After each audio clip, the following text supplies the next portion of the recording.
The phone rang at 4 in the morning, and Nina Cole already knew it was trouble, because good news sleeps until sunrise. She grabbed it off the nightstand, knocking over a glass of water that flooded her planner, and pressed the phone to her ear with one hand while trying to save 6 months of handwritten notes with the other. "Miss Cole," the voice said. Not a question, a label, like someone reading her name off a shipping manifest. Speaking, she shook water off the planner. The ink bled across the page for the Hartley reception. 300 guests, seafood tower, ice sculpture of a swan that the groom insisted looked like a phoenix. That planner was now a watercolor painting. Fantastic. "This is the office of the royal household of Valdrin. King Grant Hale requires your services." Nina stopped shaking the planner. Water dripped onto her knee. "I'm sorry, did you say king? His Majesty is to be married in 6 weeks. You have been selected to oversee the ceremony and reception." Selected? She said the word like she was tasting it. It tasted like something between an honor and a threat. "Don't people usually ask?" "I have been authorized to inform you that your fee will be 4 times your standard rate.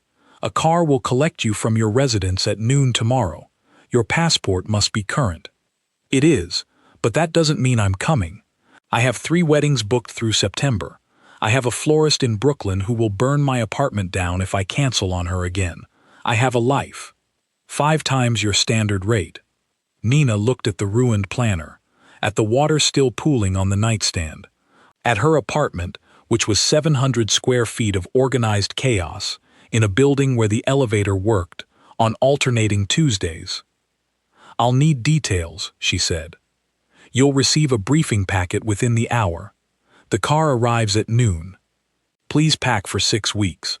The line went dead. Nina sat in the dark, phone still pressed to her ear, listening to nothing. Then she put it down, peeled a wet page from her planner, and whispered a single word to her ceiling that she would not repeat in polite company. The briefing packet arrived by encrypted email 17 minutes later. She read it on her laptop, cross-legged on the bed, eating peanut butter straight from the jar because it was 4 in the morning and manners were off the clock. Grant Hale, age 31, King of Valdrin for 3 years following the death of his father, unmarried, unsmiling, based on every photograph in the file. He had a jaw that looked like it had been designed by someone who believed in right angles, and eyes the color of weather you cancel plans for. The bride was Vivian March, daughter of Lord Philip March, head of the Southern Court. Their photographs could not have been more different. Where Grant looked like he was enduring each picture as a form of punishment, Vivian looked like she was performing in one. Perfect posture, perfect smile, the kind of perfection that costs something, though the invoice never shows. The wedding was political. The packet said so in almost those exact words, dressed in language about alliances and historic bonds and the strengthening of interregional cooperation. Nina had planned enough weddings to read between the lines. This was a merger. The rings were just the signature. She closed the laptop, opened it again, read the fee one more time. 5 times her rate, for 6 weeks. She could pay off her student loans, all of them. The undergraduate ones and the graduate ones, and the ones she pretended didn't exist from the semester she spent studying event management in London and mostly studying the inside of pubs. The car arrived at noon. Black, tinted windows. A driver who opened her door without a word and loaded her suitcase into the trunk with the careful precision of a man who had been trained to handle luggage the way bomb technicians handle devices. The flight was private. Nina had never been on a private plane before, and she spent the first 20 minutes touching things she shouldn't touch and the next 6 hours reading the expanded briefing materials that had been left on her seat in a leather folder embossed with the Valdrin crest. The crest was a wolf standing on a mountain, because of course it was. Valdrin itself appeared through the clouds like something that had been hiding from the modern world and doing a spectacular job of it. Mountains. Forests so dense they looked like green fur on the landscape. A castle that sat on a ridge above a city of stone and smoke and church spires, looking down at everything the way a king looks at a map. The keep, they called it. It had been home to the Hale bloodline for 500 years. It looked every single day of that, not crumbling, not neglected, just ancient in the way that certain buildings are ancient, as though the stones themselves have opinions about the people walking through them. Nina was met at the gates by a man named Peter Ashworth, who introduced himself as the king's chief steward and who smiled the way a filing cabinet smiles, which is to say, not at all. "Miss Cole, welcome to Valdrin Keep. I trust your journey was comfortable." It was a private jet. I'm pretty sure comfortable is the baseline. Peter Ashworth did not laugh. Peter Ashworth, she would learn, did not laugh at anything, ever, including things that were objectively funny, which suggested either a medical condition or a career-long commitment to professionalism that bordered on performance art. He walked her through the keep, corridors of stone, tapestries that depicted battles she didn't recognize between armies she couldn't identify, suits of armor standing in alcoves like metal ghosts waiting for a war that ended 3 centuries ago. "Your quarters are in the East Wing," Peter said. "The ceremony is planned for the Great Garden on the South Terrace. The reception will be held in the Grand Hall. You will have access to all relevant spaces between 6 in the morning and 10 at night. The King's private quarters and the North Tower are restricted." "What's in the North Tower?" "It is restricted." "Right." Her room was larger than her apartment. 4-poster bed, stone fireplace, windows that looked out over the mountains. A desk had been set up with everything she might need: fabric samples, venue measurements, a guest list that ran to 14 pages and included titles she had to look up. She was unpacking when someone knocked. Not Peter. A young woman with red hair and an expression that suggested she had been recently startled and had not yet recovered. "I'm Sophie Bell. I've been assigned as your assistant for the duration." "Assigned? Does anyone in this country ask?" Sophie considered this. "Not really, no." Nina liked her immediately. They worked through the night. Sophie knew the keep the way a surgeon knows anatomy. Every room, every corridor, every quirk of the ancient plumbing. She knew which doors stuck in the rain. She knew which floors echoed and which absorbed sound. She knew that the Grand Hall's acoustics made speeches unintelligible from the back rows unless you set up the microphones at a specific angle that she demonstrated with a pepper shaker. By midnight, Nina had a working plan.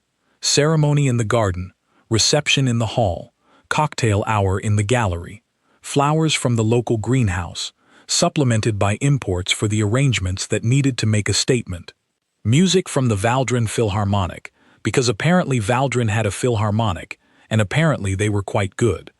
By 1 in the morning, she had questions, dozens of them, about the bride's preferences, about the groom's allergies, about dietary restrictions among 300 guests from 12 different regions, about whether the Grand Hall could support the weight of the chandelier she was envisioning, or whether it would crash through the floor and into whatever was below, which, knowing this place, was probably a dungeon. "You'll need to submit those to Peter," Sophie said. "He'll pass them to the relevant parties." "I can't just talk to the bride, or the groom." Sophie's expression performed a complicated journey from surprise to concern to a carefully constructed neutrality. "The king is very busy, and Lady Vivian has her own team handling her personal preparations. So I'm planning a wedding for 2 people I've never met. You'll meet them at the appropriate time." "And when is that?" "When Peter decides it is." Nina laughed. It bounced off the stone walls and came back sounding lonelier than she intended.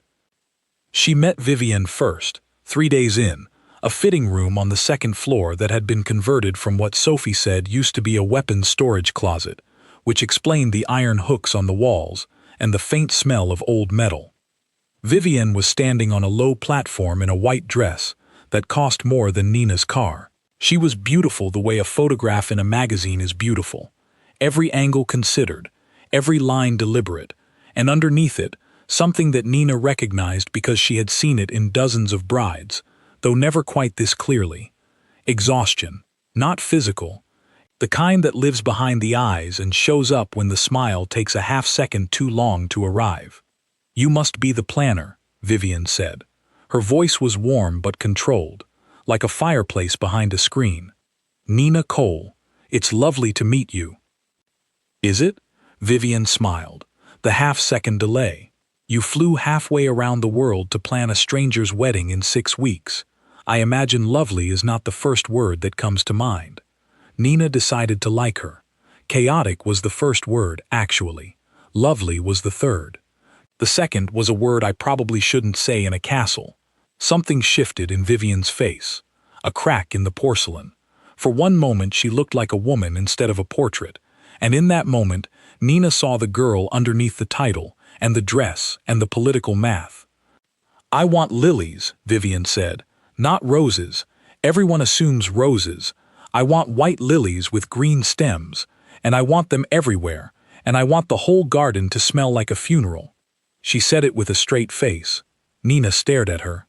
"That was a joke," Vivian added. "Was it?" Vivian looked at herself in the mirror. The dress, the pins, the seamstress waiting with a mouthful of needles, and infinite patience. "Half of one," she said. Nina did not meet the king. Not that day. Not the next. She saw evidence of him. Schedules rearranged by his office. Decisions handed down through Peter about venue changes that contradicted what she had been told the day before. A note, handwritten, requesting that the Valdrin crest be removed from the centerpieces and replaced with something neutral. No explanation. She saw his shadow once, crossing the far end of a corridor as she was measuring the gallery for cocktail layouts. Tall, broad, moving the way men move when they are carrying something invisible and heavy. He did not look her way. She worked. That was what she was here for. She called her florist in Brooklyn, who screamed at her for 11 minutes, and then cried, and then agreed to consult remotely because, as she put it, a royal wedding was the kind of thing you put on your website and never take down. She video-called the Valdrin Philharmonic's conductor, a man named Edgar Price who wore his hair like Einstein, and spoke about music the way some people speak about religion. She argued with caterers. She charmed vintners. She measured tablecloth dimensions so precisely that Sophie said she was either a genius or deeply unwell. 2 weeks in, at 2 in the morning, she couldn't sleep. Jet lag had faded, but something else had taken its place. A restlessness that lived in her chest, a sense that the keep was holding its breath around her, waiting for something she couldn't name. She walked to the ceremony hall. The great garden was being transformed according to her plans, but the indoor hall was the backup, the rain plan, and she liked to check on her spaces the way a mother checks on sleeping children, unnecessarily, compulsively. The hall was dark, almost. A single light burned near the front. He was sitting in the third row, leaning forward, elbows on his knees, the Alpha King of Valdrin, alone at 2 in the morning, staring at an altar where he was supposed to stand in 4 weeks and bind himself to a woman he did not choose, in front of people he did not trust, for reasons that had nothing to do with love. Nina should have left. Her whole body told her to leave. Her feet, which had generally been reliable instruments of self-preservation, failed her completely. "Can't sleep either?" she said. Grant Hale looked up. She understood in that moment why people talked about him the way they did, not because he was good-looking, though the photographs had undersold him in the way that photographs always undersell people whose presence is more than physical. It was that when he looked at you, you felt it, in your sternum, like a bass note in a song you didn't know you were listening to. "I don't sleep," he said. "Matter of fact, the same way you'd say the walls are stone or the sky is dark. That must be exhausting." "It is." She sat down. Not next to him, one chair between them, a gap that was not nothing and not something. She opened her laptop because she needed a reason to be there that wasn't the truth, and the truth was that she was sitting in the dark with a king because the dark felt less dark with another person in it. They didn't speak. For 40 minutes they sat in that hall, her typing quietly, him staring at the place where his future was supposed to begin, and the silence between them was the kind that doesn't need filling because it is already full. She left first, stood up, closed the laptop, and walked toward the door. "Nina." Her name. He said it like he had been holding it in his mouth for a while, getting used to the shape of it. She stopped. "The lilies," he said. "Keep them." She hadn't told him about the lilies, which meant he had been paying attention, which meant the shadow at the end of corridors, the notes through Peter, the schedule changes, the small invisible adjustments to his own wedding were not indifference. They were the opposite. She walked back to her room and sat on the edge of the bed and pressed her hands flat against her knees and breathed until her heartbeat came down to something that wouldn't concern a doctor. Then she picked up her phone, opened her notes, and typed 3 words she immediately deleted. The next morning, Sophie brought coffee and news. The coffee was strong, the news was stronger. "Lady Vivian received a letter last night," Sophie said, setting the cup down carefully, the way people set down cups when the next sentence is the one that matters. "From the Southern Court, a man named Edward Lee." Nina looked up. "He's been writing to her for 2 years. The staff know. Everyone knows. Except officially, no one knows." "Who is he?" "Her choice," Sophie said. "The one she didn't get to make." Nina held the coffee. It burned her palm. She didn't put it down. A bride who didn't want to be a bride. A groom who didn't want to be a groom. And a wedding planner standing in the middle of a ceremony that no one in the building actually wanted to happen. She drank the coffee. It burned all the way down. She opened her planner to a fresh page, picked up a pen, and got back to work, because the job was the job, and feelings were not on the schedule. But they were in the building, and they were not leaving. Nina spent the next 3 days pretending that everything was fine, and everything spent those same 3 days proving her wrong. It started with the seating chart. The Southern Court had sent a revised guest list, 18 names longer than the original, each new edition accompanied by a title so long it barely fit in the spreadsheet column. Nina stared at the list on her laptop and tried to make the math work. 318 guests. A hall designed for 300. 18 extra chairs meant redoing every table, every aisle measurement, every sightline calculation she had spent 2 weeks perfecting. She brought the problem to Peter Ashworth, who received it the way he received all problems, with the faint expression of a man who has been expecting bad news and is mildly offended that it took so long to arrive. "The Southern Court's additions are non-negotiable," Peter said. 18 extra guests, in a room that's already at capacity, is a fire hazard, Peter. I'm not being dramatic. I counted the exits. Perhaps you could reduce the floral installations. Perhaps I could set the whole thing on fire and start over. Peter blinked once. "I will relay your concerns." He relayed them. 3 hours later, a note arrived from the king's office, handwritten, the same blocky script she was beginning to recognize the way you recognize a particular knock on a door. The note said, "Cut the Southern Court's additions to 8. I'll handle the rest." Nina stared at the note. He had taken her side, against his future father-in-law, over a seating chart. She told herself it was practical, a king managing logistics. It meant nothing. She told herself this while her thumb traced the edge of the paper where his pen had pressed hard enough to leave an indent. The venue walkthroughs were next. 3 of them in 2 days, each one an exercise in the particular torture of trying to make ancient architecture cooperate with modern expectations. The garden needed electrical work for the lighting rig. The grand hall's floor had a slope she hadn't noticed until she set up a test table and watched a water glass slide 3 inches to the left over the course of an hour. The gallery where cocktails were planned had a draft that came from nowhere and everywhere, a cold current that moved through the room like a ghost with poor social skills. She was on her knees in the garden, measuring the distance between the stone path and the nearest power source, when a shadow fell across her tape measure. She looked up. Grant Hale was standing at the garden entrance, arms folded, watching her with an expression she couldn't read and wasn't sure she wanted to. "Your Majesty," she said from the ground, which was not the most dignified position for addressing royalty, but was, she reasoned, at least honest. "You're rewiring my garden." "I'm measuring your garden. The rewiring comes later, assuming Peter approves the electrician." Peter approves what I tell him to approve.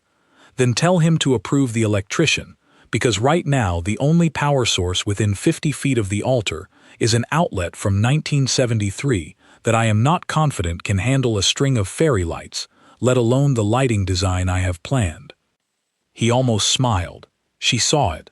The muscles in his face moved toward something that, in a less controlled man, would have been a grin, but he caught it, pulled it back, like a dog on a leash. "I'll have it handled," he said. He didn't leave. That was the thing. He said his piece, and then he stood there, arms still folded, watching her roll up the tape measure and stand and brush dirt off her knees and write a number in her notebook. He watched her the way people watch something they are trying to memorize. "Was there something else?" she asked. "The centerpieces. What about them? The ones with the candles, in the hall. I want them lower." "Lower?" She squinted at him. "You want the centerpieces lower. The guests need to see each other across the table." "That's what I said in my initial proposal.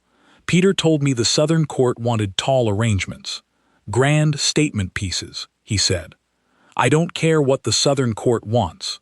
He said it flat. No anger, no edge.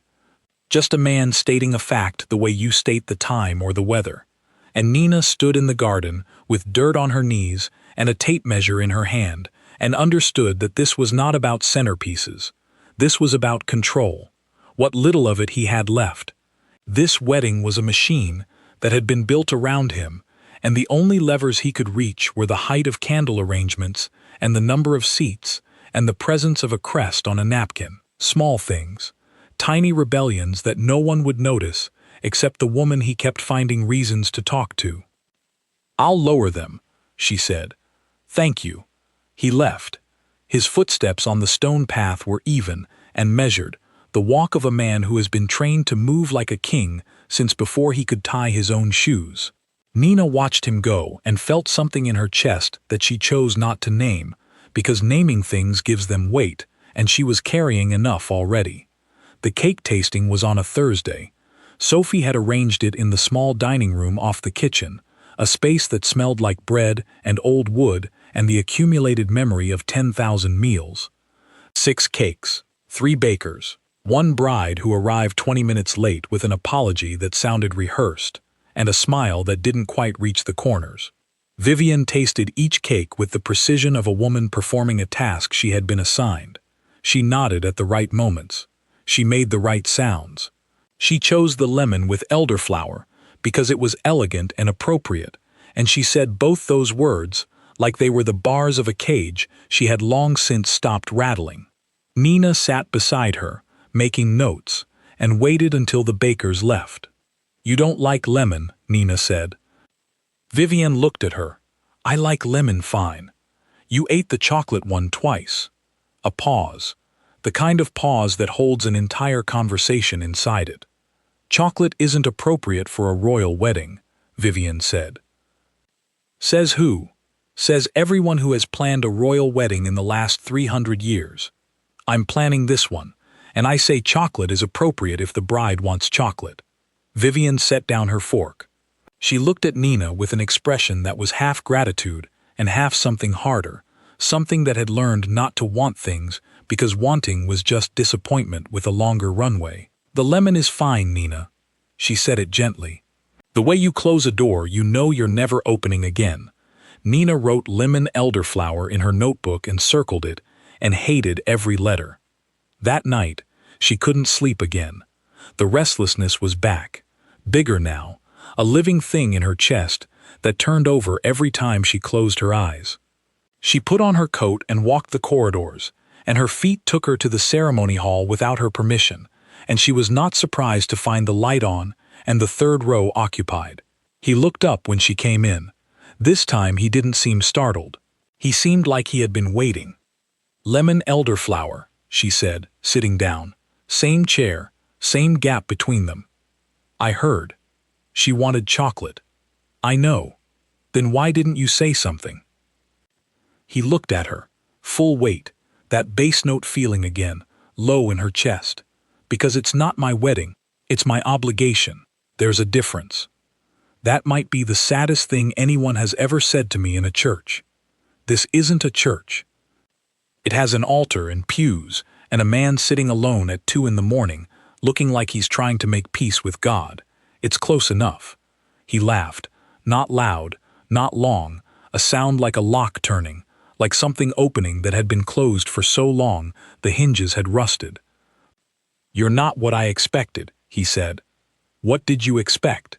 Someone who would do as she was told. Then you should have hired someone else." "I didn't hire you. Peter did." "Then Peter should have hired someone else." He looked at her for a long time. The hall was cold and the light was thin, and the altar behind them cast a shadow that stretched across the floor like an accusation. "I'm glad he didn't," Grant said. Nina opened her laptop. She didn't trust herself to respond to that, so she did what she always did when feelings got too close. She worked. She adjusted the lighting plan. She revised the timeline. She moved cocktail hour back 15 minutes to account for the photographer's request for golden hour portraits. He sat beside her, not watching her this time, watching the altar, but the quality of his stillness had changed. It was no longer the stillness of a man enduring something. It was the stillness of a man who had found, unexpectedly and inconveniently, a reason to stay awake. They sat like that until 3. Then 4. At some point she realized she had stopped working and was just sitting, laptop open but untouched, breathing the same cold air, existing in the same silence, and the gap between their chairs felt smaller than it was. She left at 4:30. Neither of them said goodbye. It wasn't that kind of leaving. The next morning, Peter summoned her to his office, which was a room full of filing cabinets and a desk so organized it looked like a diagram of itself. "The king has requested that the ceremony be moved from the Great Garden to the East Garden," Peter said. "The East Garden is half the size. He is aware. We'd have to cut 60 guests. He is aware of that as well." "Peter, who exactly is he cutting?" Peter's expression, which normally operated within a very narrow range of disapproval, briefly flickered toward something that might have been discomfort. "The Southern Court's extended delegation." Nina sat back in her chair. The Southern Court was the bride's family. The bride's father was Lord Philip March, whose political influence was the entire reason this wedding was happening. Cutting 60 of his guests was not a seating adjustment. It was a message. "Does Lady Vivian know?" Nina asked. "Lady Vivian has been informed." "And?" She did not object. Nina thought about that. A bride who does not object when 60 of her own family's guests are cut from her wedding is either supremely flexible or has already left the building in every way that counts. She spent the rest of the day redesigning the ceremony for the East Garden. It was actually a better space. Smaller, more intimate, bordered by old stone walls covered in ivy that had been growing for longer than most countries had existed. The light was better. The acoustics were better. The whole thing felt less like a state event and more like a wedding, which was either a happy accident or exactly what Grant had intended. She was arranging sample chairs in the East Garden when Sophie appeared with a look on her face that Nina had come to recognize. The look that meant news was coming and the news was complicated. "Lady Vivian asked to see you," Sophie said, "in her quarters. Now." Vivian's quarters were on the 3rd floor, a suite of rooms decorated in soft blues and grays that felt like a cloud that had been given furniture. She was sitting by the window when Nina arrived, looking out at the mountains, and she didn't turn around for a long time.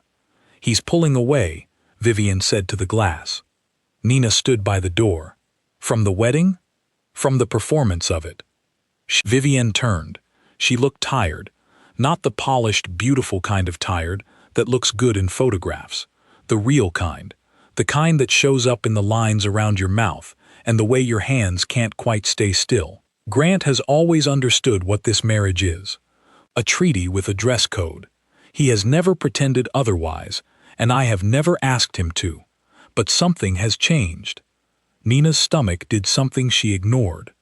"He's not sabotaging the wedding," Vivian continued. "He's reshaping it, making it smaller, quieter. removing my father's influence one guest at a time, one arrangement at a time, and I need to know why. Nina met her eyes. I'm the wedding planner, Vivienne. I move chairs and argue about flowers. I don't know why the king does what he does. Vivienne studied her. It was the kind of studying that goes past the surface, past the professional composure, past the carefully maintained distance. It was the look of a woman who has spent her life reading rooms and people and political undercurrents, and who could see, clearly and precisely, the thing that Nina was working so hard not to see herself. He watches you, Vivienne said. When you're in a room, he watches you, not the way he watches his generals or his steward or me. He watches you the way a man watches something he's afraid to reach for because he knows what it will cost. Nina's mouth went dry. I'm not jealous, Vivienne said, and the absence of jealousy in her voice was the most heartbreaking thing Nina had heard in that castle. Because jealousy would mean investment, would mean she had something at stake. I have my own reasons for going through with this. But if Grant is changing the shape of his wedding because of you, I need to know. Because my father will notice, and my father does not respond well to surprises. Nina stood very still. The room smelled like lavender. Her hands were cold. Nothing has happened, Nina said. Nothing is going to happen. I'm here to do a job, and when the job is done, I'm going home. Vivienne looked at her for a long time. Then she nodded, a small nod, the kind that accepts words while dismissing them entirely. Be careful, Nina. This place eats people who come here thinking they'll leave unchanged. Nina left the room, walked down the corridor, turned a corner and stopped and pressed her back against the stone wall and closed her eyes. Her heart was hammering, not from fear, from the specific terror of being seen by someone who has no reason to lie. She pulled out her phone, opened a new note, typed, "Book flight home, earliest available." She stared at the words for 30 seconds. Then she deleted them, put the phone away, and walked to the East Garden to finish arranging chairs, because the wedding was in 4 weeks, and feelings were still not on the schedule. But the schedule was starting to crack. That night, for the first time, she did not go to the ceremony hall. She lay in bed, lights off, staring at the ceiling, listening to the keep breathe around her. Old buildings breathe. She had always believed that. The stones expand and contract with the temperature. The wood settles. The wind finds gaps in the walls and moves through them like whispered conversation. She listened, and she did not sleep, and she told herself that what she was feeling was professional concern, and the lie was so thin she could see through it to the other side, where a man who couldn't sleep was sitting in the dark, one chair away from where she usually sat, and the chair was empty, and she was the reason. 3 weeks before the wedding, and Nina's to-do list had grown so long it had developed chapters. She stood in the East Garden at dawn, clipboard in hand, watching 2 men carry an arch made of reclaimed oak through a doorway that was 6 inches too narrow. The arch made it through with the sound of wood scraping stone and the muffled swearing of professionals. Left side is higher, she said. It's level. It's not. I can see it from here. The taller of the 2 men, a carpenter named Hugh, with hands like dinner plates, put a spirit level on top of the arch, stared at it, and said nothing for 4 seconds. Then he lowered the left side by half an inch. Thank you, Hugh. You've got frightening eyes, Miss Cole. I've been told. The garden was taking shape, not the original vision. The original vision had been a grand statement, a ceremony that said, "Look at us," to 300 witnesses. This was different, smaller, 200 chairs in curved rows. The oak arch at the center, unadorned except for climbing ivy that Sophie had sourced from the keep's own walls. White lilies in clay pots lining the aisle. Simple, intimate. It was the best work Nina had ever done, and she knew it the way a musician knows when a note lands true. Not because it was grand, because it was honest. The irony was not lost on her. The most honest thing she had ever built was for the most dishonest occasion she had ever been part of. She was reviewing the floral delivery schedule when Grant appeared. He had started doing this. No announcement, no escort. He would simply be there, standing at the edge of whatever space she was working in, arms folded, watching her operate with the quiet attention of a man studying something he doesn't fully understand but wants to. "The arch looks good," he said. "It's a 1/4 inch off center. You can tell that from here. I can tell that from across the country. It's a gift and a curse."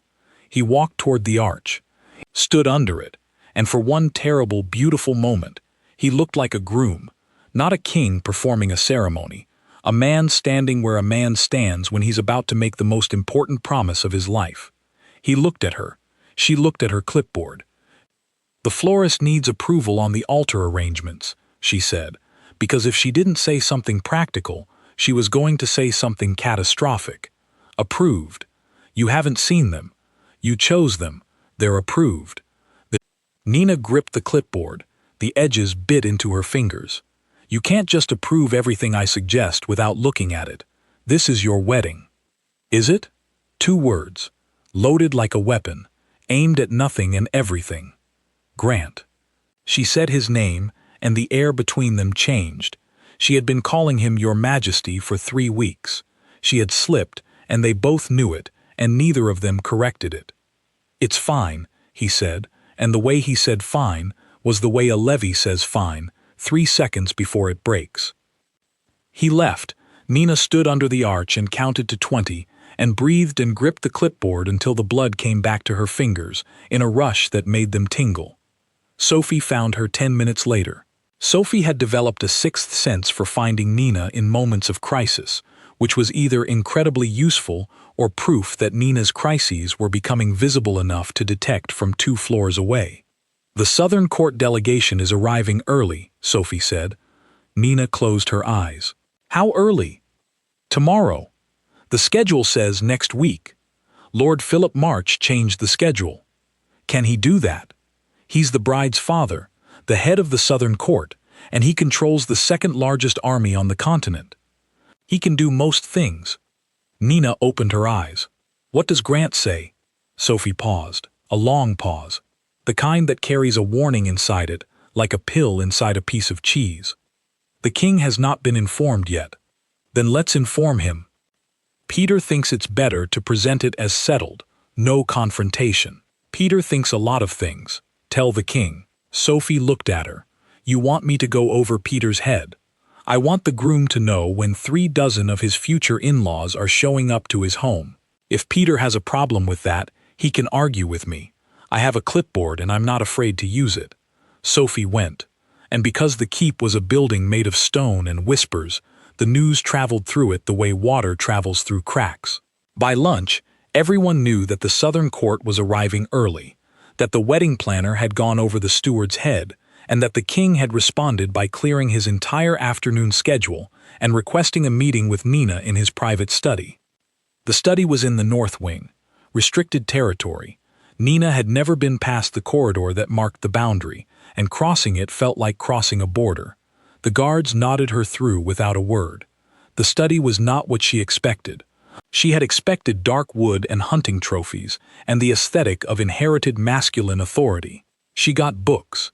Thousands of them, floor to ceiling on every wall, stacked on the desk, piled on the floor in towers that looked like they had been assembled by a man who reads the way other people breathe. Without thinking about it, as a necessity. Grant was standing by the window.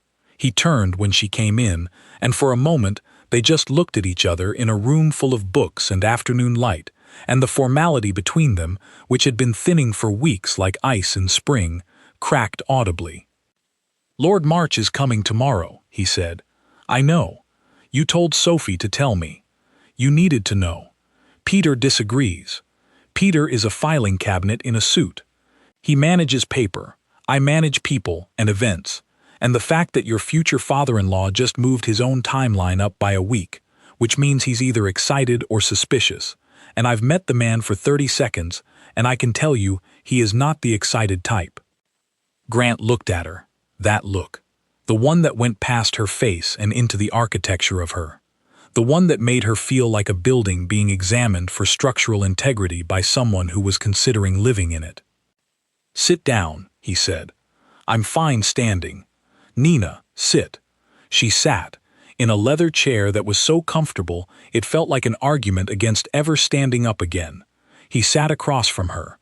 The desk between them was covered in papers, military briefings, trade reports, the daily machinery of running a kingdom that was holding itself together, with treaties and tradition, and the stubborn will of a man who had not asked for the crown, but wore it anyway. "I need to tell you something," he said. "If it's about the centerpieces, I've already lowered them. It's not about the centerpieces." He leaned forward, elbows on knees. She had seen him sit like this in the ceremony hall, in the dark, alone. But here, in the light, the posture looked different. And not defeated, deliberate, a man bending towards something instead of under it. "This wedding is a military alliance," he said. "My father arranged it before he died. The southern court has 30,000 soldiers and a border that shares a mountain range with 3 hostile territories. Without them, Valdrin is exposed on the south. With them, we're secure for a generation. I know. I read the briefing. The briefing doesn't say what happens if the wedding doesn't happen." Nina waited. "War," he said. "Simply, the way you say a word you've been carrying so long it's become as familiar as your own name. Not immediately. Philip March is pragmatic. He'd withdraw his forces to the southern border and wait. The eastern territories would see the gap. They'd move within a year, maybe less. And 30,000 of your people would be in the way. My people are always in the way. That's what it means to be a small kingdom with valuable land." Nina sat very still. The chair was still comfortable. The room was still full of books and light. But the air had changed. It had the weight of something being placed on a table that could not be taken back. "Why are you telling me this?" she asked. "Because you need to understand what's at stake." "I already understand. You're marrying a woman you don't love to keep your country safe. It's not a new story, Grant. Kings have been doing it for centuries." "I know." He looked at her and she saw it. The thing behind the discipline and the duty and the 2 a.m. vigils in empty halls. She saw the man who had been packaged into a king before he had the chance to decide if that was what he wanted to be, and who had accepted it because the alternative was the deaths of people who trusted him. "I know they have. I just wanted you to know that I know what I'm giving up." He didn't say what he was giving up. He didn't look at her when he said it. But the sentence landed in the space between them, with the weight of something that had been falling for a long time and had finally hit the ground. Nina stood up. Her legs were steady, her voice was steady, everything was steady except the thing inside her chest that was not steady at all. "I'll manage Lord March's early arrival," she said. "I'll adjust the schedule and brief the kitchen staff and make sure his rooms are ready. That's my job." "Nina, that's my job, Grant." She walked to the door, opened it. The corridor stretched ahead of her, stone and shadows and the faint smell of old books. "What would you do?" he said behind her. "If you'd been promised to the wrong person your entire life." She stopped. The question hung in the air. Not hypothetical, not philosophical, aimed at her like an arrow, and she could feel the tip of it in the exact center of her back. She didn't answer. She stepped through the door and closed it behind her and walked down the corridor and did not run, because running would have been an answer too. Lord Philip March arrived the next morning with 34 members of his delegation and the energy of a man who walks into rooms expecting them to rearrange themselves around him. He was tall, silver-haired, handsome in the way that aging men with power are handsome, which is to say that the power did most of the work and the face took the credit. He shook Nina's hand in the front hall and held it a beat too long, studying her the way a jeweler studies a stone he's not sure is real. "So you're the one making our alliance look pretty," he said. His smile was a perfect instrument, warm on the surface, calculated underneath. Nina smiled back. She had a smile for men like Philip March. It said, "I am pleasant and professional, and I will end you if you underestimate me," and she had been perfecting it for 10 years. "I'm making your daughter's wedding beautiful, Lord March. That's a slightly different job." Something flickered behind his eyes. Not anger, assessment. He was recalculating her, the way a chess player recalculates the board when a piece moves unexpectedly. "Indeed," he said, "I look forward to seeing your work." He moved on. His delegation followed. Nina watched them fill the keep's corridors like water filling a glass, and the glass was already full, and the water did not care. Vivian met her father for lunch. Nina was not invited, but Sophie reported the details with the quiet precision of a woman who understood that information was a currency more valuable than money in a place like this. It was formal, Sophie said. Polite. He asked about the dress. She said it was lovely. He asked about the king. She said he was well. They talked about the weather for 12 minutes. They talked about the weather. Lord March is not a man who discusses feelings. He discusses positions. And what position did he take? That everything is proceeding as planned. His words. As planned. 2 words that sounded like a cage door closing. Nina spent the afternoon managing the delegation's demands, which were numerous and specific, and delivered with the particular confidence of people who have never been told no. The rooms weren't large enough. The wine selection was provincial. The garden was charming but small. That last one stung, because the garden was Nina's best work, and she didn't take criticism of her best work gracefully. She took it the way a dog takes a bath, with visible displeasure and a strong desire to shake it off on everyone nearby. By evening, she was exhausted in a way that went past physical. She stood on the east parapet, the one that overlooked the mountains, and let the wind pull at her hair and cool the heat behind her eyes. The sun was going down. The sky was doing something with orange and purple that no lighting designer could replicate, and the mountains were turning dark blue, and for one moment, the world was just a beautiful place and not a complicated one. She heard him before she saw him, footsteps on stone, even and measured. The walk she had memorized without meaning to. Grant stood beside her at the parapet wall, close enough that she could feel the warmth of him. Not touching, not quite. "March is here," he said. "I noticed. He brought more people than agreed." "I noticed that too. I put the extras in the east wing. Sophie found linens." Sophie is wasted as an assistant. Sophie is the only reason this wedding is still on schedule. If you're giving out medals, she gets the first one. They stood in silence. Below them, the city of Valdrin was lighting up, windows glowing, streets coming alive with the small, ordinary movements of people living their small, ordinary lives. "My father told me I would learn to love duty," Grant said. He said it like a promise, like it was something that would arrive if I waited long enough. He looked at the mountains. "I've been waiting for 11 years. It hasn't arrived." Nina's hands tightened on the parapet wall. The stone was cold. She needed it to be cold. "I've never chosen anything," he said. "Not my crown, not my war, not my bride." She knew what was coming. She could feel it, the way you feel rain before it falls. A pressure change, a shift in the air. "I want to choose something." He was looking at her, not at the mountains, not at the city, at her. And his eyes were the color of weather you cancel plans for, and she was standing in the storm of them, with no umbrella and no intention of finding one. She broke first. "I'm a professional," she said. Her voice sounded foreign to her own ears. "This is a job. I have a flight booked for the day after your wedding, and a lease on an apartment in a city 6,000 miles from here, and a life that does not include whatever you're about to say." He didn't argue. He didn't reach for her. He didn't do any of the things that would have made it easier to walk away, because a man who grabs is a man you can push back against, and a man who lets you go is a man you carry with you.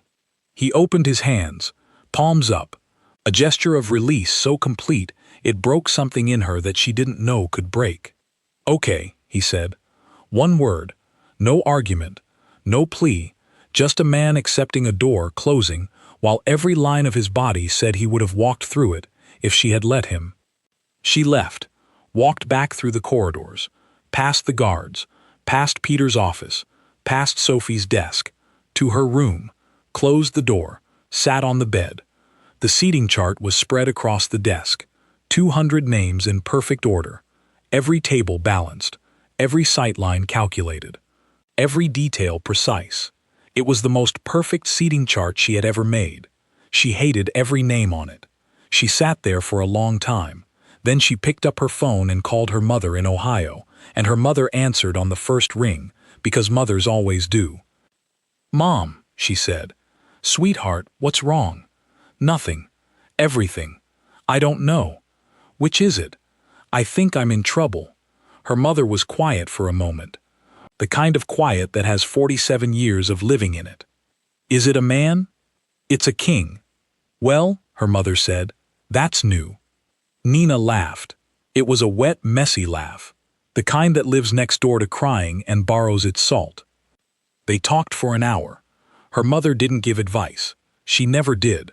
She just listened the way Nina listened to other people, with her whole body, and when Nina finally hung up, she felt emptier in a way that was also lighter, like something heavy had been set down, not resolved, not fixed, just set down for a moment so she could feel what her arms were like without it. She didn't go to the ceremony hall that night. She didn't go the next night either. On the third night, Sophie knocked on her door at 11:30 with a cup of tea and a folded piece of paper. "This was left at the staff entrance," Sophie said. "No name, but I recognized the handwriting." Nina took the paper, unfolded it. It said, "I know." 2 words, in the blocky, pressured handwriting of a man who signed decrees for a living. "I know." Not "I'm sorry," not "please," not any of the words that would have demanded a response. Just an acknowledgement. A man saying, "I see what this is. I see what it's costing. I know." Nina folded the paper, put it in the pocket of her robe, drank the tea. It was chamomile. It tasted like someone trying to help, which was the best flavor in the world when you were 6,000 miles from home and falling for a man who belonged to someone else. The next morning, Vivienne came to find her. Not in the fitting room. Not through Peter. She came to Nina's quarters, alone, at 7 in the morning, and she sat on the edge of Nina's bed like a friend, though they were not friends, not exactly. They were something else. 2 women standing on either side of the same impossible situation, looking at each other through the glass. "If he cancels," Vivienne said, "don't let him do it for the wrong reason." Nina was holding a hairbrush. She set it down. "Don't let him do it for you," Vivienne said. "If he ends this, it needs to be because the treaty can be restructured. Because there's another way, not because of a woman he met 6 weeks ago. That's a story that ends badly for everyone, including you." Nina's throat was tight. "Nothing has happened, Vivienne." "I know." Vivienne looked at her, clear-eyed, calm, exhausted. "But something is happening. I can see it from where I stand, and where I stand is inside this dress, inside this arrangement, inside a life that was planned for me before I could spell my own name." She paused. "I have someone, Nina, in the Southern Court, a man named Edward Lee. We've been writing to each other for 2 years. He writes me letters about birds, if you can believe that. Actual birds, the kind that migrate. He tracks them." Nina stared at her. "I didn't tell you that to make you feel sorry for me. I told you because I need you to understand that I want out of this cage as much as Grant does. But the door has to open the right way. Not broken down. Opened. With a key that doesn't leave wreckage behind." Nina picked up the hairbrush. Put it down again. Picked it up. "What do you want me to do?" she asked. "Your job," Vivienne said. "Plan the wedding. Make it beautiful. And if Grant finds another way, a real way, that doesn't burn everything to the ground, then step aside and let him walk through the door." She stood, smoothed her skirt, became Lady Vivienne March again, poised and composed and portrait-ready. "And if he doesn't find another way..." Vivienne looked back from the doorway. "Then we both put on our dresses, and we do what women in our positions have always done. We make it look like a choice." She left. Nina sat on the bed for a very long time. Then she got up, got dressed, picked up the clipboard, and went to work. Because the wedding was in 2 weeks, and the cage had 2 prisoners. And the wedding planner had just learned that she was holding a key she didn't know how to use. 12 days before the ceremony. The keep was not a building anymore. It was a machine. Every corridor, every room, every staircase served the wedding. Caterers in the kitchen, florists in the garden, musicians in the grand hall, rehearsing a processional that sounded like someone had set gravity to music. Diplomats in the drawing rooms, doing what diplomats do, which is talk about peace in the language of war. Nina moved through it on autopilot, checking the lighting rigs, confirming the wine delivery, arguing with the head chef about the fish course, which he insisted should be trout and she insisted should be salmon, because trout was regional and salmon was universal, and this was a wedding, not a geography lesson. She won the salmon argument. She did not feel victorious. Philip March had settled into the keep like a man who was measuring the walls for new curtains. He attended every tasting, every rehearsal, every meeting that Peter would allow, and several that Peter would not. He watched Nina work with the focused attention of a man cataloging assets. "The garden looks wonderful," he told her over breakfast, 2 seats away from Grant, who was eating toast and reading a military briefing and pretending the rest of the table didn't exist. "You've done remarkable work with the space." "Thank you, Lord March." "Philip, please. We're practically family." He said it lightly, a throwaway line, but his eyes stayed on her a beat too long, and Nina understood that Philip March did not throw anything away. Every word was placed, every kindness was a chess move, and practically family was a leash disguised as an embrace. Grant set down his toast. The East Garden was Nina's recommendation. She was right. The original venue was too large. Philip smiled. Sometimes smaller is more intimate. Sometimes smaller is honest. The 2 men looked at each other across a table set for 14. The breakfast was eggs and tension and fresh bread. Nina excused herself. She had a florist to call. She always had a florist to call. The dress fitting was that afternoon. Final fitting. The one where everything either comes together or falls apart, and there is no room between those 2 outcomes. Vivian stood on the platform in white. 3 seamstresses orbited her like planets around a star, pinning and adjusting and making the small, invisible corrections that separate a dress from a masterpiece. The fabric was French. The lace was handmade. The train was 12 feet long and required 2 assistants just to arrange. Nina stood in the corner with her clipboard and said nothing. There was nothing to say. Vivian looked like a bride. Perfect. Complete. Ready. Vivian's eyes found hers in the mirror. Their eyes met. The reflection held the conversation their mouths couldn't. "I know," the reflection said. "I know what this is. I know what it costs. I know." "It's a beautiful dress," Nina said. "It's a beautiful leash," Vivian said. The seamstresses pretended not to hear. They were very good at pretending. Nina excused herself again, found a supply closet, sat down between boxes of imported napkin rings and crystal champagne flutes, and pressed her hands over her face, and cried in the ugly, graceless way that people cry when they are 6,000 miles from home, and everyone they care about in this building is trapped, and the exit is a door she can see but cannot open. She cried for 4 minutes. Then she stood up, fixed her face with the emergency kit she kept in her bag, because she had learned, years ago, that a woman in the events industry carries concealer and waterproof mascara the way a soldier carries ammunition. She straightened her blouse, checked her teeth, breathed. When she walked out, she looked like a woman who had never cried in her life. 8 days before the wedding, the rehearsal dinner. The grand hall was set for 40. Long table, candles, crystal that caught the light and threw it around the room in small, beautiful fragments. Nina had designed the setting to feel warm, and it did feel warm, in the way that a stage set feels warm, convincingly but not actually. Grant sat at the head, Vivienne at his right, Philip March at his left, the geometry of power arranged around a dinner table. Nina stood by the service entrance, clipboard against her chest, directing caterers. She was not a guest, she was staff. The distinction mattered. She had made it matter for 3.5 weeks. wearing it like armor, letting the professionalism be the thing between her and the man at the head of the table. The dinner was polite. Speeches were made. Philip March stood and delivered a toast about alliance and legacy and the joining of great houses that sounded beautiful and meant nothing. Grant responded with 4 sentences about gratitude and duty that sounded like nothing and meant everything. Vivian sat between them and smiled, and the smile was so perfect it was a tragedy. Nina directed. She adjusted the lighting between courses. She signaled the kitchen for the dessert service.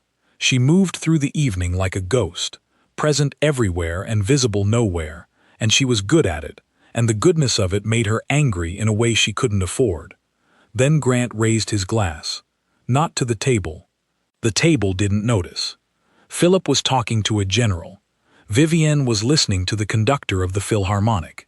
The 40 guests were eating and drinking and performing the social rituals of people who have been invited to witness history. He raised his glass to her. A small gesture, barely visible. His eyes found her across the room, across the candles and the crystal and the 12-foot table and the 39 people between them, and he lifted the glass an inch. Nobody saw it. Nina saw it. Her hand tightened on the clipboard until her knuckles turned the color of chalk. She held the clipboard against her body like a shield, and she did not raise her glass because she did not have a glass because she was not a guest, and that was the point, the whole point, the only point she had left. He lowered the glass, drank, returned to his conversation with a general who was explaining border formations. Nina stood at the service entrance for another hour. Then the dinner ended, and the guests retired, and the caterers cleared the table, and she was alone in the grand hall with 40 empty chairs and the ghost of a toast that nobody saw. She sat down, at the far end of the table, where the staff sits when there is no staff. She put the clipboard on the table and folded her arms on top of it and rested her forehead on her arms and breathed. Nina. She didn't look up.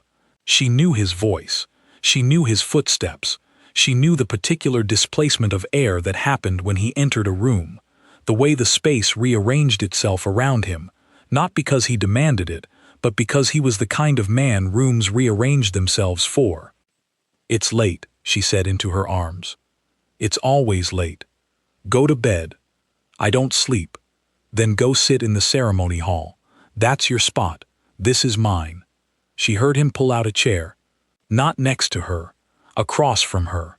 The table between them. 40 feet of polished oak and crystal, and the wreckage of a dinner party that had celebrated something nobody in the room believed in. She looked up. He was sitting at the head of the table, where he had sat during dinner, but the room was empty now, and the candles had burned low, and without the audience and the protocol and the performance, he looked different, younger, tired in the human way, not the royal way. "Don't. I've been working on something, for 3 weeks, in the background, with my legal team and 2 members of the council I trust." Nina lifted her head fully. "What kind of something?" "A restructured treaty. One that gives the Southern Court everything the marriage would have given them. Military access, trade concessions, a territorial agreement along the southern border that actually improves their position." The candles flickered. Someone somewhere in the keep closed a door, and the draft moved through the hall, and the flames bent and recovered. "If I present it to Philip," Grant said, "and the terms are strong enough, he can't refuse. Not without looking like a man who values his daughter's captivity over his court's prosperity. The math works. I've checked it. My legal team has checked it. It works. You've been planning this for 3 weeks. Since the night in the ceremony hall. The first one. Grant, I'm not doing this for you." He said it fast, firm, the voice of a man who has rehearsed a truth until it sounds like something else. "I'm doing this because Vivian deserves better than a contract disguised as a marriage. Because I deserve to lead my country without my personal life being collateral. Because my father's deal was wrong, and I've known it was wrong since the day I signed it, and the only thing I didn't have was an alternative that didn't end in war. And now you have one." "Now I have one." Nina sat very still. The clipboard was under her arms. The grand hall was enormous around them, a space built for hundreds, holding two. "Vivian knows," she said. "Not a question. Vivian has known from the beginning. We discussed it the night before you arrived." Nina blinked. "The night before I arrived?" She agreed that if I could find a way out that protected both courts, she would support the cancellation. "So when she told me not to let you cancel for the wrong reason?" "She was making sure you understood the right one." Nina closed her eyes, opened them. "You could have told me." "No, I couldn't." He leaned forward. The candlelight caught the lines of his face, the jaw, the eyes. "Because if I told you, you would have become part of it, and you needed to be separate, clean. No one could ever say the wedding planner influenced the king's decision. No one could ever call you a scandal or a scheme. I needed the treaty to stand on its own merits, and I needed you to be outside of it." Nina's eyes burned, not tears. Something hotter, something that lived behind tears and was more dangerous. "You protected me," she said. "I protected the option of you." He said it quietly, the quietest thing she had heard him say. "The option, not the guarantee, because I don't know what you want, Nina. I only know what I'm choosing." She stood up. The chair scraped on the stone floor. The sound echoed through the hall. "When?" she asked. "Tomorrow. Dawn council. Philip will be summoned." "He'll be furious. He'll be outmaneuvered. There's a difference." Nina picked up the clipboard, held it against her chest, looked at the man sitting at the head of a table in an empty hall, and saw what she had been refusing to see for 4 weeks. A man who had dismantled his own future, piece by piece, in the dark, in secret, not for love but for freedom, his and Vivienne's, and the possibility, the mere possibility, of something else. She didn't say anything. She turned and walked out of the hall. But she stopped at the door. She didn't turn around. She stood with one hand on the ancient frame, the other holding the clipboard, and she breathed, and the breath was the loudest thing in the room. Then she left. She didn't sleep.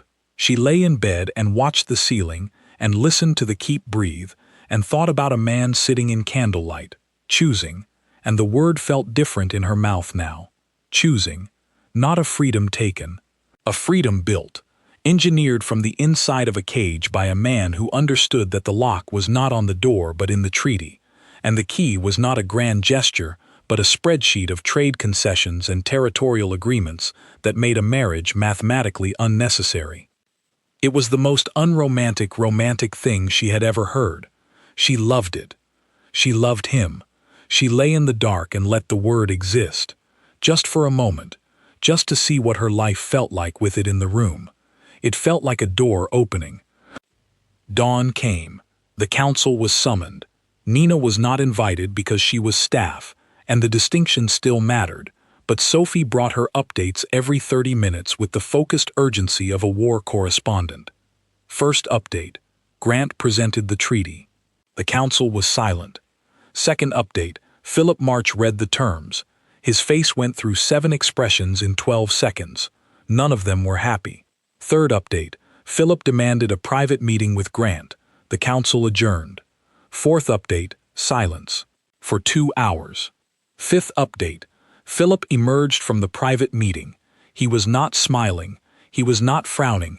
He was wearing the expression of a man who has been beaten at a game he invented and is deciding whether to flip the board. He didn't flip it. The terms were too good. Grant had made them too good on purpose. Every concession, every access point, every territorial adjustment was designed so that refusing them would cost the Southern Court more than accepting them. Philip March was many things, but he was not a man who let pride cost him profit. He signed the revised treaty at noon, in the same room where the wedding was supposed to be planned, with the same pen that was supposed to sign the marriage certificate. Vivienne was released, not dramatically, quietly, a document signed, a car arranged. Her bags were packed by 2, and she left Valdrin Keep before the afternoon shadows reached the East Garden. She stopped at Nina's room on the way out, didn't knock, just stood in the open doorway with a small suitcase and the first genuine smile Nina had seen on her face. "Thank you," Vivienne said. I didn't do anything. You did everything. You just didn't do it on purpose." She pressed a folded note into Nina's hand. Then she left. Down the corridor. Down the stairs. Into a car that would take her to the Southern Court, where a man who wrote letters about migrating birds was waiting for her. Nina unfolded the note. Vivian's handwriting was beautiful, delicate, the handwriting of a woman who had been trained to make everything she touched look lovely. It said, "Build something real next time."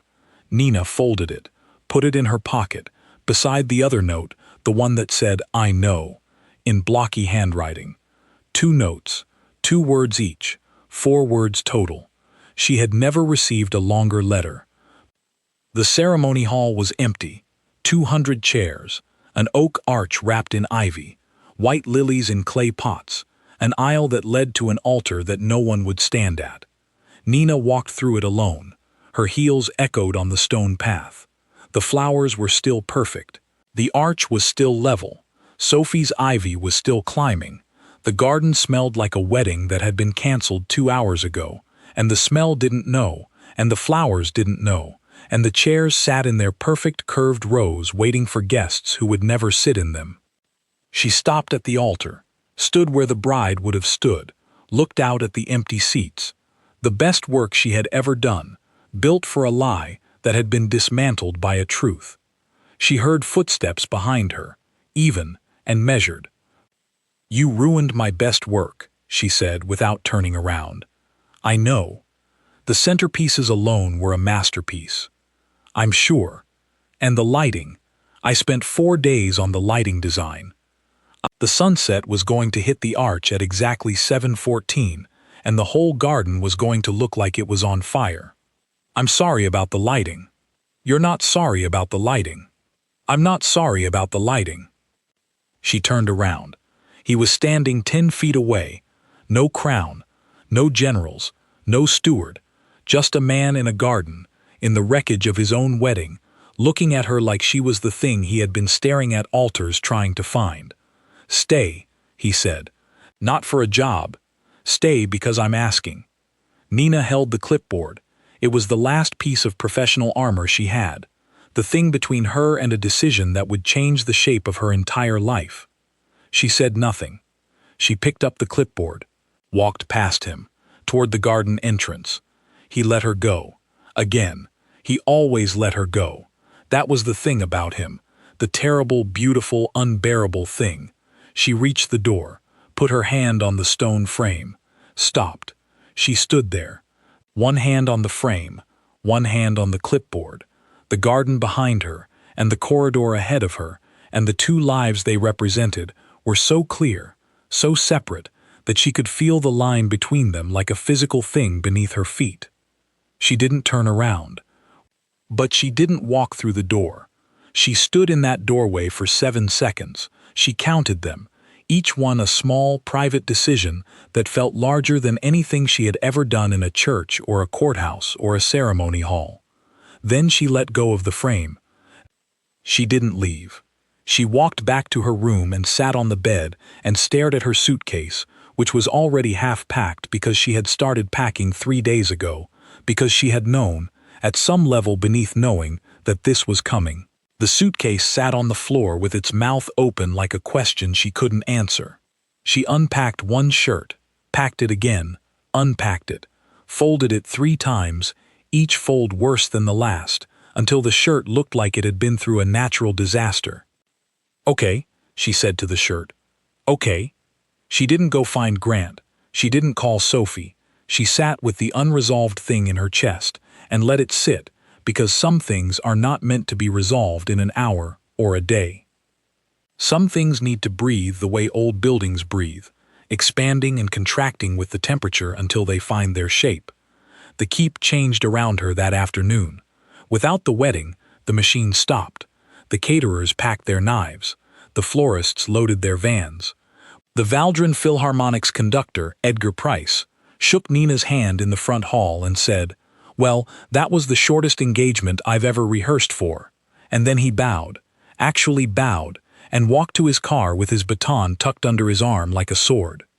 The diplomats dispersed.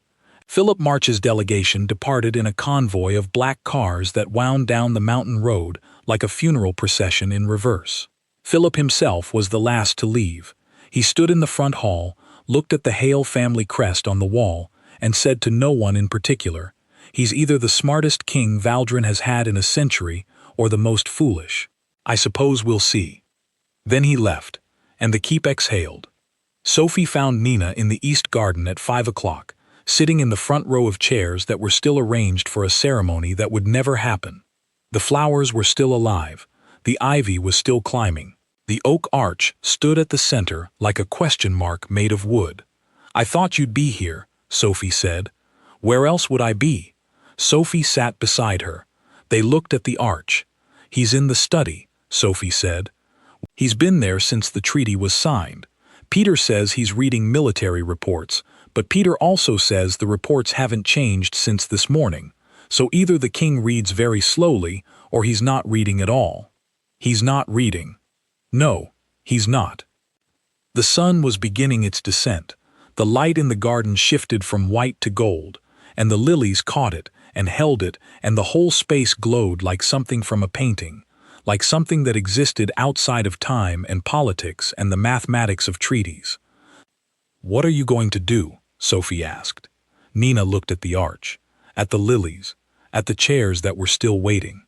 "I don't know," she said, and it was the first honest thing she had said in 4 weeks. Sophie nodded.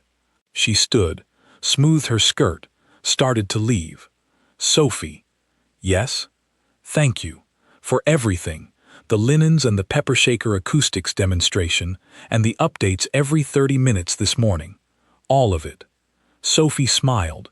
It was the first real, unguarded smile Nina had seen from her, and it transformed her face from professional to human in a way that made Nina understand that Sophie, too, was a woman wearing a role like armor, and underneath it was someone who cared. "You're welcome," Sophie said. "For what it's worth, I think you should stay." "You barely know me. I know the keep, and the keep feels different when you're in it. Even the stones seem less grumpy." She left. Nina laughed. It echoed off the garden walls and came back sounding lighter than it had any right to. She stayed in the garden until the sun went down. The light did exactly what she had planned, hitting the arch at 7:14, and the garden looked like it was on fire, and she was the only one there to see it, and it was the most beautiful thing she had ever witnessed, and she cried, not because it was sad, but because beauty, real beauty, the kind that exists for a moment and then is gone, is one of the few things in the world that justifies tears. The next morning she woke up early, 6 o'clock. The keep was quiet in a way it hadn't been since she arrived. No caterers, no diplomats, no delegation, just stone and silence, and the distant sound of birds. She got dressed, jeans and a sweater, no clipboard. She left the clipboard on the desk, and the gesture felt enormous, like putting down a weapon. She walked through the corridors, past the tapestries and the armor, past Peter's office, which was dark because even Peter slept eventually, past the gallery and the grand hall and the dining room where 40 people had eaten dinner 2 nights ago while pretending the world wasn't about to change. She walked to the north wing, past the guards, who nodded her through because apparently the restricted zone was no longer restricted to her, and she didn't know when that had changed, but it had. The study door was open. Grant was at his desk, not reading, not writing, just sitting. The books around him were silent witnesses, thousands of stories, written by people who understood that the hardest part of any narrative is the space between the climax and the resolution, the silence after the gunshot, the breath after the fall. He looked up when she appeared in the doorway.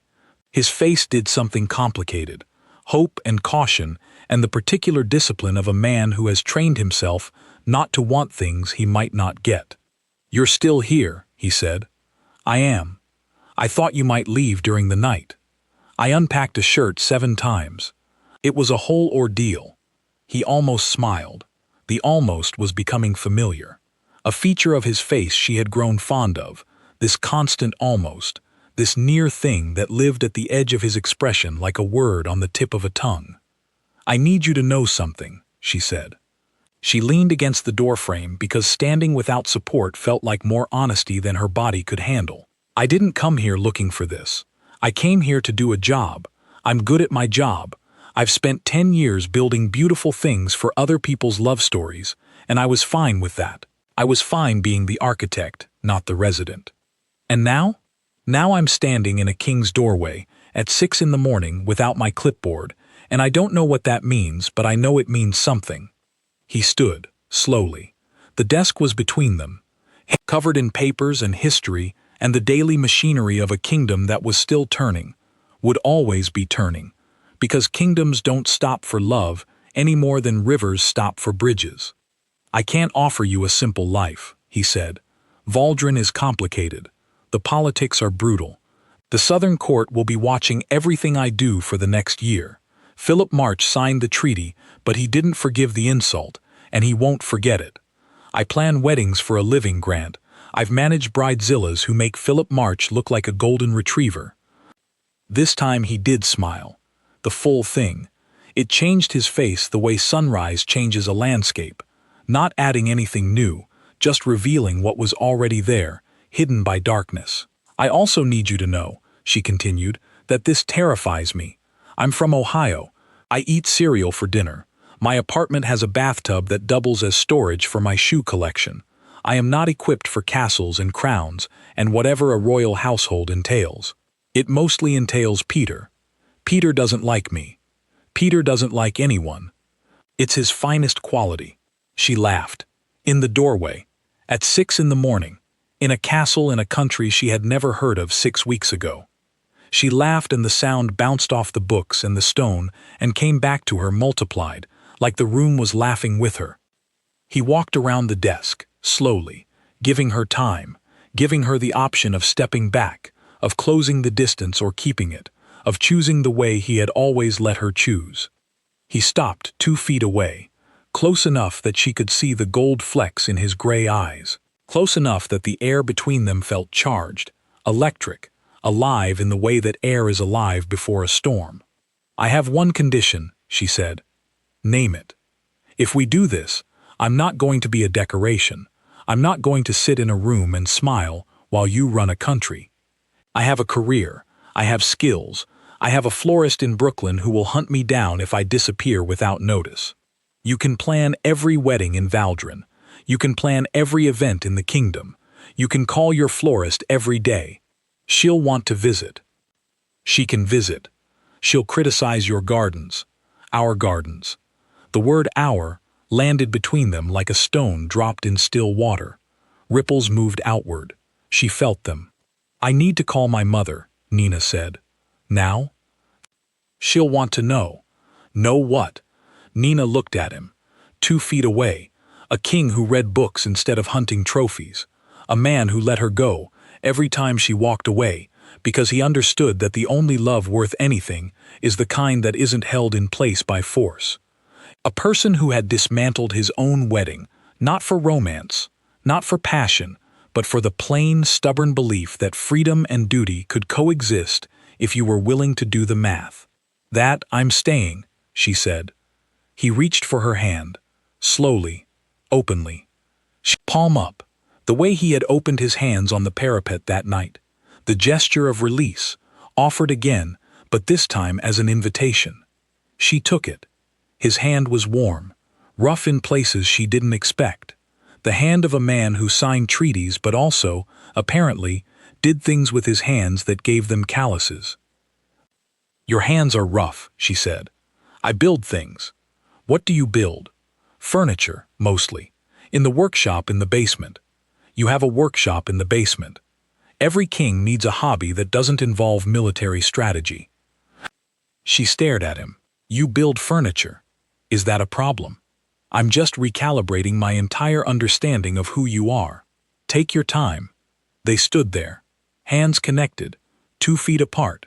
In a room full of books and morning light, in a castle on a mountain, in a kingdom that was waking up to a day that would not include a royal wedding, but would, eventually, include something else. The something else was not defined yet. It was too new, too fragile, the kind of thing that needs space and time and the patience of two people who have both been burned by the expectations of others and who know, in the practiced way of people who have survived their own lives, that the best things are built slowly. "I have a condition too," he said. "What?" "No more 2 a.m. sessions in the ceremony hall. I'm going to try sleeping." "Deal." "And I want chocolate cake." "What?" "At whatever event you plan next, in this castle or anywhere else." "I want chocolate cake, not lemon elderflower, not anything appropriate. Chocolate." Nina laughed again. The room caught it again, multiplied it again. "Chocolate cake," she said. "I think I can manage that." She didn't let go of his hand. He didn't let go of hers. The morning grew around them like a garden, slow and steady and full of things that hadn't bloomed yet, but would. Sophie found them an hour later. She knocked on the study door, saw their hands, and produced a smile so enormous it threatened to reorganize her entire face. "Peter is looking for you," she said to Grant. "Peter is always looking for me. He says the Southern Court has sent a formal communication regarding the revised treaty terms. Tell Peter I'll be in the council room in 20 minutes. Sophie nodded, looked at Nina. "I'll have breakfast sent up. For 2. She left before Nina could respond. Her footsteps echoed down the corridor, and Nina could have sworn she heard humming. Breakfast arrived. Toast and eggs and coffee and orange juice and a small vase with a single white lily, because Sophie understood symbolism the way some people understand language, fluently and without effort. They ate at the desk, papers pushed aside, military briefings used as coasters. Nina poured the coffee and Grant ate the toast, and they talked about nothing important, about furniture building and florists, and the specific challenges of planning events in ancient buildings with unreliable plumbing. And the nothing important was the most important conversation Nina had ever had, because it was the first one without armor. No clipboard, no protocol, no professional distance. Just two people eating breakfast in a room full of books, learning the ordinary shape of each other. At 8 o'clock, Grant went to the council room. Duty called. It always called. A kingdom doesn't run on love. It runs on meetings and decisions and the steady, unglamorous work of governance. Nina went to the East Garden, her garden. The chairs were still there. The arch was still there. The lilies were still alive, stubborn and beautiful. She sat in the front row, where Grant had sat on that first night, where Vivian had stood in white, where 200 guests were supposed to witness a lie and instead witnessed nothing because the truth had gotten there first. She pulled out her phone, called her mother. Her mother answered on the first ring. "Tell me everything." "I'm staying." "In the castle?" "In the country." "With the king?" "With Grant." A pause. 7 seconds. Nina counted them the way she had counted the seconds in the doorway. "Is he kind?" her mother asked. "He builds furniture in the basement and wants chocolate cake." "Oh, honey, you're done for." Nina laughed, cried, did both at the same time, sitting in the front row of a canceled wedding, holding the phone to her ear with one hand, and it was messy and graceless and perfect. "I'm going to need a new dress," she said. "You're going to need a new everything, but we'll figure it out." "Mom?" "Yes?" "Thank you for answering the phone at 2 in the morning last week. I'll answer it at any time, at any hour, for any reason. That's the job." "That's the job," Nina repeated. They hung up. Nina sat in the garden and breathed. The air smelled like lilies and ivy and cold stone and the particular scent of a morning that is the first morning of something new. She stayed there for a long time. Then she stood, smoothed her jeans, looked at the arch. She pulled out her phone again, opened a new project file, a fresh page, blank, waiting. She typed a title at the top. She didn't know what the event would be. A dinner, a celebration, a gathering, something that marked a beginning rather than an obligation, something honest and small and exactly right. She typed the title and looked at it and smiled. Then she put the phone in her pocket, walked out of the garden, and went to find Sophie, because there was work to do, and Nina Cole was very good at her work, and for the first time in 10 years, the thing she was building was also for her. The keep stood on its mountain. The stones held their opinions. The corridors were quiet, and the garden was blooming, and somewhere in a study full of books, a king was reading a military report and thinking about chocolate cake. And in the East Wing, a woman with frightening eyes and an emergency makeup kit and a heart that had traveled 6,000 miles to find a home it hadn't been looking for was planning something new. Not a wedding. Not yet. Something before that. Something that comes first.